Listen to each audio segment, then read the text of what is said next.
Hello, good morning. It's just gone 7 AM on Tuesday the 12th of February. I'm just setting off on a 200km DIY audax ride to Brecon Beacons youth hostel.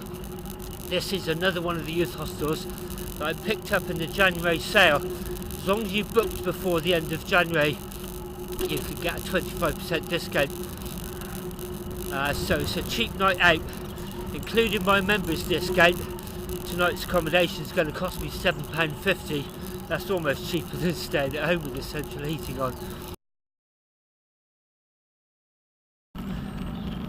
So it may or may not be apparent on this film that it's almost light already. I'm really noticing the days getting longer at the moment. So today's route is a different way for me over to the Brecon Beacons. I'm going to be coming in from the south. So what I'm doing at the moment is I'm taking a route I'm familiar with up around the northeast quadrant of Bristol up to the Severn Bridge. Then I'll head due westwards through Newport, take a bit of the Taff Trail, and then to Caerphilly. Then after Caerphilly I'll be riding across the Regos,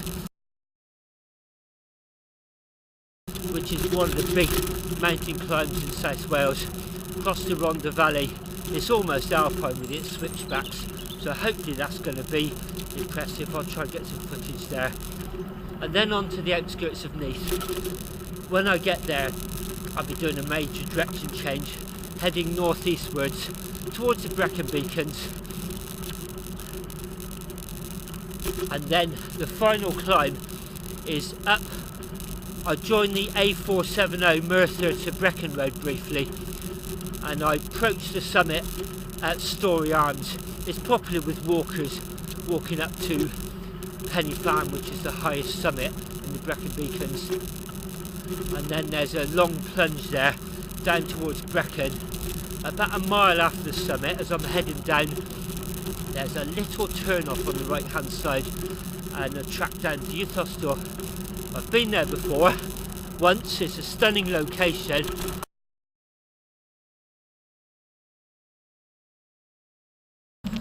So a bit of kit I bought recently is a bit of an experiment.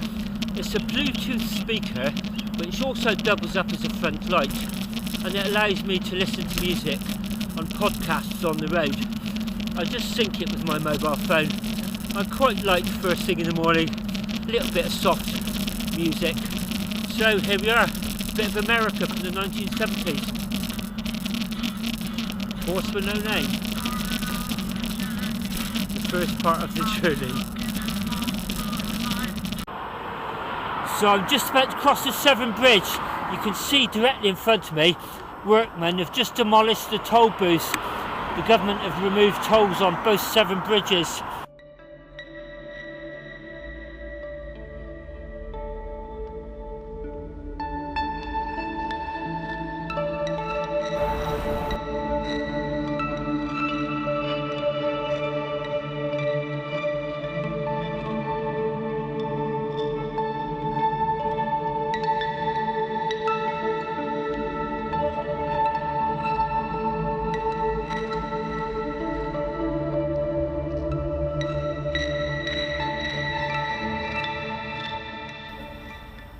So it's 11:30 now, and I've just passed in through the outskirts of Newport. It's quite busy, but the great thing is it's either dual carriageway with a cycle path next to it, or there's these little minor roads through housing estates.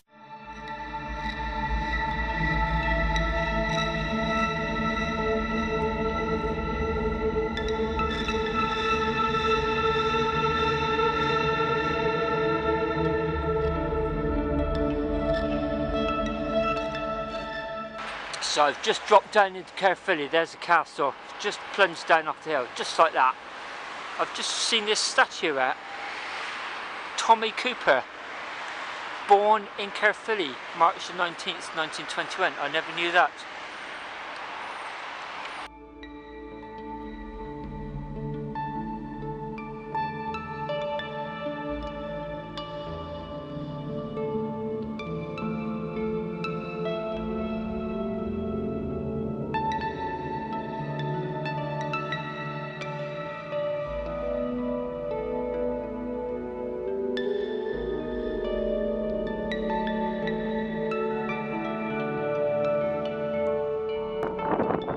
coming up to 10 to 3 now, and I'm just starting the big climb of the day, the Rigos, climbing out the valley there, going up there.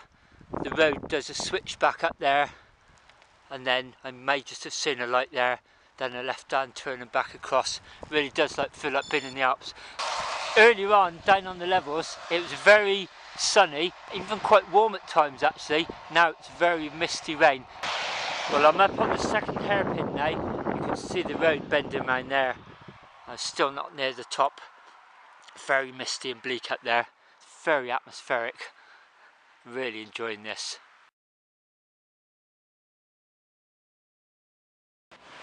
Well, it's about 4:15 now. I'm right down in the heart of the valleys.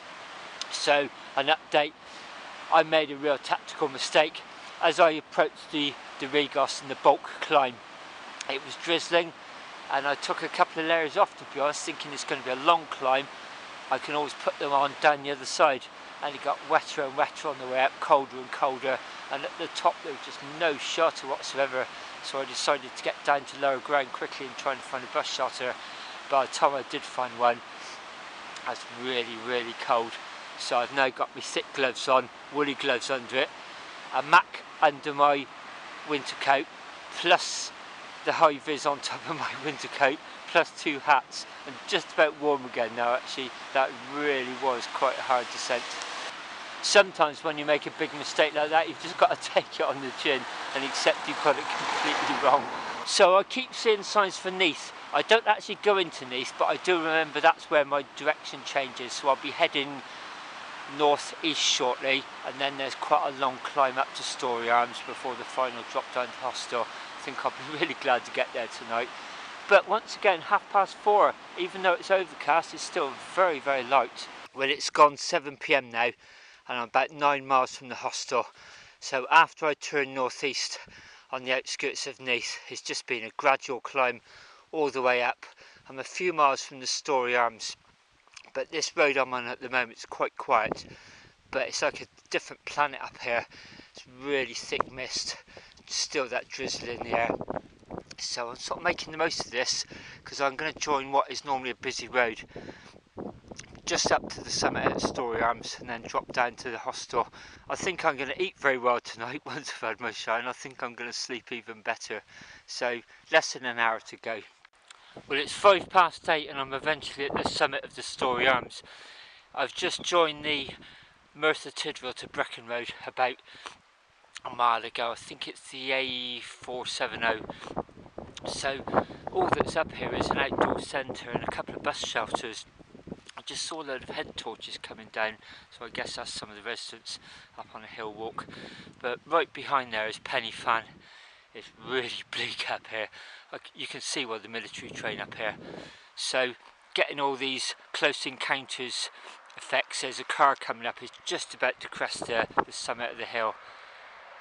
It's pretty spectacular actually. So I'm going to go over there now. I'm going to go the way that car has just come, start the fast descent down towards Brecon, and in 2.1 miles there's a youth hostel. It's very easy to miss. It's just a very little gravel track on the right hand side. I've got my head torch on, so I'll be shining that onto my garment so I don't miss it.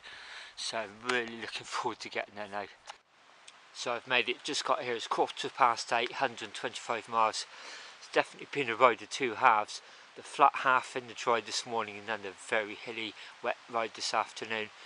So priority now is just to get checked in, get my bike locked away, get out these wet clothes and give Linda a quick phone call to let her know I've arrived safely, then get in a hot shower and start trying to dry some of my clothes for tomorrow, and then it'll be time to cook a meal with some beer.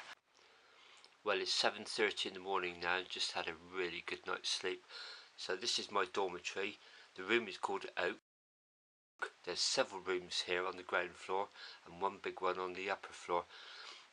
So there's 4 double bunk beds in this room. There's only me in this one last night and another cyclist from Cheltenham. He's doing a 2-day equivalent of a 300km audax. So that was really nice chatting with him last night. Put all my wet clothes in the drying room. I don't know how effective that is, but I noticed this radiator was pumping out a lot of heat. I'm just trying to get my shoes dry. This is the view from the front door. That's the track I came in on last night. It's a really nice picnic and barbecue area down there. Then looking up at Penny Fan.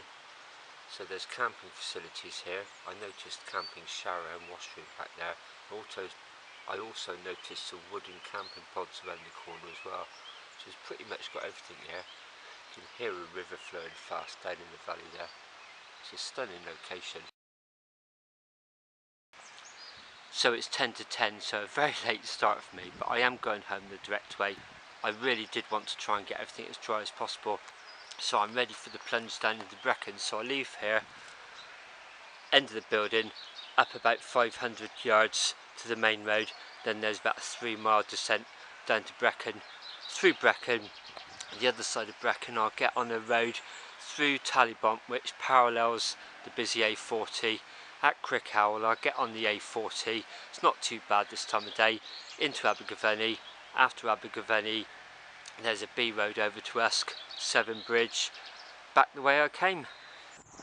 So I'm about halfway up the gravel track, you can sort of see the stunning scenery, and just round that corner is the main road.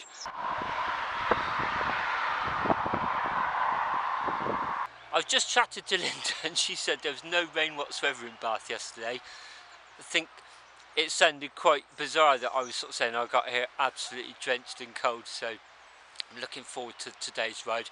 A lot more relaxed, more or less a straight ride home. So hope you've enjoyed watching this. As usual, thanks very much for watching, and till next time.